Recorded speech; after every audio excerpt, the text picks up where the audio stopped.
Hey guys, how we doing? Doing some more wrenching, and I'm taking you along again for the journey. Let's go take a little walk and kind of show you where we are. Do a recap probably too. I'm pretty much gone as far as I'm gonna go on mocking this bike up and come to the point where we're gonna tear her apart. But I figure I'd make a little video kind of showing what, where, who, how, and when. I'll do a little sit down and gander and talk. So essentially what this project started with was I wanted to see if I can make a drive like those old Harleys and Indians would have with a leather belt around the outside. So I started with taking a rim and welding it from a 26-inch rim, welding a 24-inch rim onto it, and I used these are conduit staples, and those are the standoffs. So after I built that part, I tried to stick it on the bike and had to modify the frame, which is what you see here, and where it kicks out around down below, where it kicks out and around to accommodate the tire. Then after that, we went with setting up to get a motor in the center of the bike, and I had this 39, I think it's a 39 Rio engine, and of course it's a very fat motor as far as you could see. So we got that mounted on a plate and stuffed in the center of it. After that, we came up with a pulley system to make this is a mower spindle bearing setup, and then by making a bunch of pulleys and everything, came up with the setup that you see here to be the rear drive. The frame was cut and stretched about 6 inches, or on this side. The upper tube was heated. That had a really nice curve to it. Now there's a very slight curve to it, so I heated that up. The bottom was cut apart, and I took the bike and I just relaxed it and stretched it out, so the wheels are now about 6 inches further apart than they were before. The rear tube was cut off. You can actually still see the hole somewhere in there, right down in there where my finger is. Tulu, right there is where I cut it from the bottom of the crank, and that stopped right there. This tube again was heated and bent away, and then I added this piece of tubing, which I think is this piece of handlebar coming back. Maybe not, maybe a piece of plumbing, not sure. Anyway, that gave me the layout of the frame, what the old bikes used to look like. If you look at them, they have that little dip in the center that the motor kind of tucked into, but in this application we're not doing that, but we're going for the look. I'm going to fill that in probably with steel, and it'll help support the motor plate. The motor's kind of wide, as I said, so what I did was I heated the crank up and kicked out the crank on both sides so it clears the motor on that side and that side. What else we do? Took the seat post, kind of heated that up, kicked it back and bent it to get the seat where they kind of are on a board track racer. It's kind of, you're laying down prone on the bike, and then we added a little support for that to help support that seat post. After that, I went with I wanted to make my own gas tank. I was thinking of trying to use a couple of different things, like an old brass fire extinguisher or something, but I kind of wanted to try to make something by myself, and this is what I came up with. That's what you see. Made it out of cardboard first, and then they made it out of some Galby 14 gauge, I think it was, 16 gauge, right around there. A couple things I've added since the last video will be the sight gauge that you see on the side, and this is a piece of clear tubing with a piece of copper soldered on both sides of it, and as the gas level changes, you'll be able to see that inside that tubing. Soldered on a piece of copper for the head cock, for the fuel to come out and go to the carburetor. We did a couple of 360s in there, and that goes over to the other side of the carburetor. Took a piece of conduit and bent it in a tree to make a lower pipe for it. That helps support the frame, give it more strength. So I did cut out some of it over here. What else we got going on? I took a Springer front end off of another bike, an old Sears, and that's what you see there. Has a little bit of suspension, and then we also have the springs on the seat, so that's all the suspension on the bike. Since the last video, another thing that we made was a chain guard, or a belt guard rather. And what this is, if you look at it closely, it's a bunch of old door hinges with, you know, the thumb latch on it, kind of like this stuff. This would be the inside of it. I had a couple of these laying around, but those were the regular door pulls. 1, 2, 3, just kind of bent up to make a guard and kind of, you know, tuck their way around it.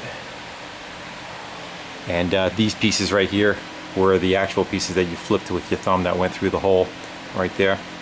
And we just kind of made those for the guards on top. And there's one more down below here, coming off of here, going up and is bolted. So the idea is so I can take this off, and you got one bolt there, one bolt there, and one there. So the idea of the whole bike is to try to use stuff like the bike was built in the 60s. So everything on there is older pieces of junk for the most part. They kind of give it that look. Another piece, as I'm looking, I'm talking, of stuff that I noticed I haven't talked about. This used to have a flat handle that came straight up. There was a square bar coming off of it. This is a piece off of a mower deck. This is the height adjustment. The tag is still on it, you can see. And we cut that handle off, and this is a wrench. It says Ford on it. That's probably old Model T or Model A toolkit, but it's now a clutch drive, suicide clutch, I guess we call it. And what that does goes from that lever across to a pivot point for a mower deck, but you basically you pull this outward, and it's got different detents that are on it, and you can see how it is moving that cam. And that in turn makes that belt drive, which in turn goes to a jack shaft, across to the belt, drives the back tire. And then that's neutral. Brakes are the old bicycle brakes. You pedal backwards and that will turn the brakes on. And what else we got? Some lights. What do we got here? This was a, this is the half of it, like a military light that they would wear on their vest. And it basically is set up for like 4 C cells, and it had a light mounted on top of it. You can see where the 4 rivets were. I drilled them out. Here's that actual light right there. That's the other half of it, and you can see where it was mounted, where I got the rivets on the bike now. They were bent the other way, and of course I just hammered them out and made it to match the curve of the bike. I don't want to rivet it on yet because I need to take it apart and paint all the pieces. And I just got lucky. I actually had a red lens that when I unscrewed it, the glass, that piece fit right in. So that makes it good for a good tail light. We'll look somewhere. Here's the piece of glass that was in it. And it was just a regular flashlight. So it's got the element inside there, and that's going to be the tail light. This piece right here I'm going to use for the batteries because this motor has no charging system, but I wanted to run some lights. And this up here is an old like a miner's lantern, kind of beat up. Again, I got it at a yard sale for $1 or $2. That is going to be the headlight. And my idea is we're just going to take this assembly right here. I'll lock her up. And we're going to feed that right in there. The batteries are going to go inside that. I got to cut a piece of aluminum. This is threaded right here. Cap it with a piece of aluminum, and there's a hole from the old light, and that'll be my, I'll put a toggle on there for an on and off switch. Probably pack it with foam to hold it from rattling. What else? I got an old Awooga style horn, and to make it street legal it has to have lights, horn, and I'm trying to abide by those rules. I am going to ride it around on the street. So this is what it looks like on the ground. I think it's coming out pretty good. It's part of me wants to kind of leave it the way it is and just clear coat everything and leave it a rat rod, but at the same token I seem to kind of do that a lot, and want to try to paint one all the way and just see how it looks like all painted up. I'm not still haven't decided what I want to do for color or anything. This is the kickstand. It's got a spring-loaded tab on it, and what that does, goes down, you push the bike backwards, that would be the kickstand for it, and when you're mobile you lock it back up again, and now it turns into a back bumper. Everything on here is just pretty much made out of scrap. as I said. The bike was an original Schwinn from the 50s. It's got the, let's see, there's a Schwinn logo there, and it's still got the Schwinn badge in the front. But I had picked it up for like 20-30 bucks. What I like about it, the frame is nice and thick. It's not like the new stuff. Everything's nice and heavy on it, so it should make for a good gas-powered bike. See the thickness of the frame there. So, everything is just kind of tacked, even like the gas tank. It's just kind of tacked on the mounts. Everything's going to get come apart, get welded up nicely, nice, and cleaned up. Gas tank's going to get the body work done on it. I have some sealer for the inside, and I'm going to seal the tank just because it was Galvy that I welded together, and Galvy is very porous kind of metal. You get little pinholes and stuff in it. I blew on it. I blew in the cap. It seemed pretty tight, but I still want to seal it, even just for the rust and stuff that's going to occur on the inside where the welds are. So, exhaust system, just a bunch of conduit, a bunch of black iron pipe, I guess you call it, for plumbing, and we're running that with a bunch of elbows. And then I took a piece of pipe here. This was a straight piece of pipe. I slid it down the center. I opened it up, top and bottom, and made some metal patches for the center of them to kind of give it a little bit of a flare. Kind of see down the throat of it. You can actually see closely. You can see where the pipe is, or where the tin's welded to it, and that has a bolt on the back side of it. There's a bolt welded to the exhaust, and you take that off.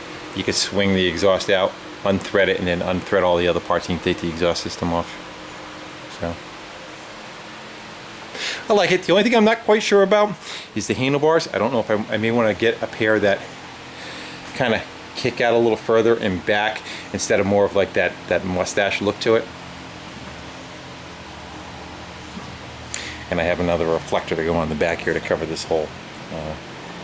It's on another bike, old style fender with I think I might even have like a double reflector or a reflector and something else, like a red, maybe a white reflector down below, but it's old school looking. So I think it's pretty cool. Fun stuff to make. It's good to kind of challenge yourself with I call it, I don't know, scrap art kind of thing, mobile art. Just seeing what you can kind of come up with nothing, or maybe a couple $100. I think this I have $100 into it, something like that. So it's more trying to put something up to it and try to figure out what works and doesn't work, as far as just old stuff going together. And before you know it, it all kind of pieces together. Hopefully it'll ride pretty good. I don't expect it to do much over, say 20, 25 miles an hour, but it's fast enough for what this is. Just more of a looking the part than trying to be able to do 100 miles an hour on a board track. I don't want to kill myself, I just want to have fun. So 2 new tires are probably about the only other thing I'm going to buy for it other than paint. And they're going to be like the off-white looking tires. And we'll see how she comes out. Thanks to everybody for watching and commenting. Let's see if we can get the front look.